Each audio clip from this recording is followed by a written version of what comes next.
नमस्ते। आज हम सब मिलकर एक बहुत ही प्यारी सी कहानी सुनेंगे। एक ऐसी कहानी जो सीधे दिल को छू लेती है। कहानी का नाम है माधव के मन का फूल। तो चलें कहानी की दुनिया में। बहुत बहुत समय पहले की बात है। एक बहुत बड़ा, बहुत ही सुंदर मंदिर था।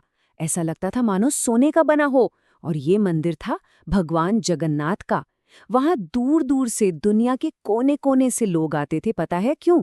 भगवान के दर्शन करने के लिए। अब हर कहानी में कोई खास होता है ना? तो हमारी इस कहानी में कौन है वो खास इंसान? चलिए पता लगाते हैं। ये कहानी है एक सच्चे भक्त की। तो उसी शहर में एक आदमी रहता था जिसका नाम था माधव। माधव बेचारे बहुत गरीब थे। उनके पास ज्यादा पैसे नहीं थे। पर पता है उनके पास क्या था? भगवान पर बहुत बहुत सारा विश्वास, एकदम पहाड़ की तरह मजबूत। वो हर रोज मंदिर जाते थे, लेकिन वो हमेशा बाहर ही खड़े रहते थे। कभी सोचा है क्यों?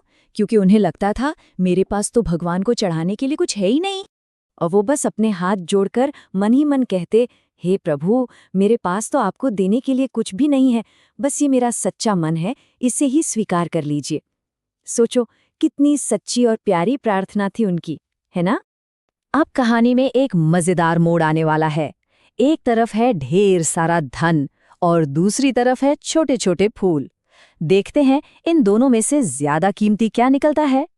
एक दिन क्या हुआ, मंदिर में बहुत सारे अमीर लोग आए और वो अपने साथ क्या क्या लाए थे सुनो। सोने चांदी से भरे थाल, मिठाइयों के तो जैसे पहाड़ लगे हुए थे, और भी ना जाने कितनी महंगी महंगी चीजें। ये सब देखकर ना माधव का दिल थोड़ा उदास हो गया। उन्होंने सोचा, अरे मैं भगवान को क्या दूंगा? फिर उन्हें एक ख्याल आया। वो भागे भागे जंगल गए और वहां से कुछ प्यारे प्यारे रंग बिरंगे, बिल्कुल साधारण से फूल तोड़ लाए। माधव उन फूलों को अपने हाथों में लेकर बहुत प्यार से मंदिर पहुंचे। लेकिन जैसे ही वो अंदर जाने लगे ना, वहां के पुजारियों ने उन्हें रोक दिया। बोले, रुको, तुम अंदर नहीं जा सकते। पता है क्यों? सिर्फ इसलिए क्योंकि वो गरीब दिख रहे थे और उनके हाथ में बस वो थोड़े से फूल थे। बेचारे माधव, उनका तो दिल ही टूट गया। वो बहुत दुखी होकर वहीं बैठ गए। लेकिन एक बात याद रखना, जब भक्ति सच्ची होती है ना, तो जादू तो होता ही है। और उस रात भी एक जादू होने वाला था। एक ऐसा जादू जो सब कुछ बदल देता। कहानी का सबसे खास हिस्सा अब आ रहा है, भगवान का सपना।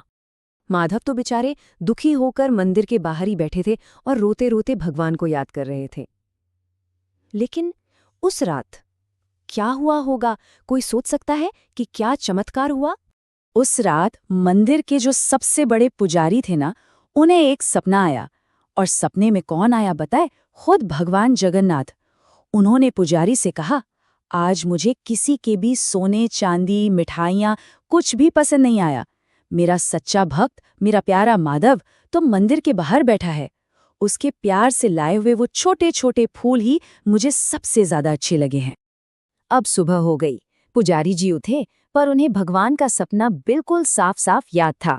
अब देखते हैं आगे क्या होता है, कैसे माधव की भेंट स्वीकार होती है। सुबह होते ही पुजारी जी भागे भागे भागे माधव को ढूंढने लगे। और जब माधव मिले ना, तो पुजारी ने उन्हें बहुत ही प्यार और सम्मान से उठाया और खुद मंदिर के अंदर ले गए। सोचो, वही पुजारी जिन्होंने कल उन्हें रोक दिया था, आज उन्हें कितने आदर से अंदर ला रहे थे। अब माधव भगवान की मूर्ति के ठीक सामने खड़े थे। उन्होंने अपने वही छोटे प्यारे से फूल भगवान के चरणों में चढ़ा दिए।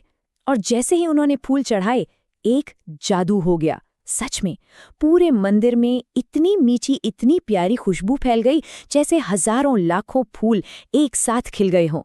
ऐसी खुशबू वहां किसी ने भी पहले कभी नहीं सूंघी थी। ये जादू देखकर तो सब के सब हैरान रह गए। सबको अपनी गलती समझ आ गई थी। लेकिन इस प्यारी सी कहानी से हमें क्या सीखने को मिला? चलो अब इस कहानी की सबसे जरूरी बात समझते हैं।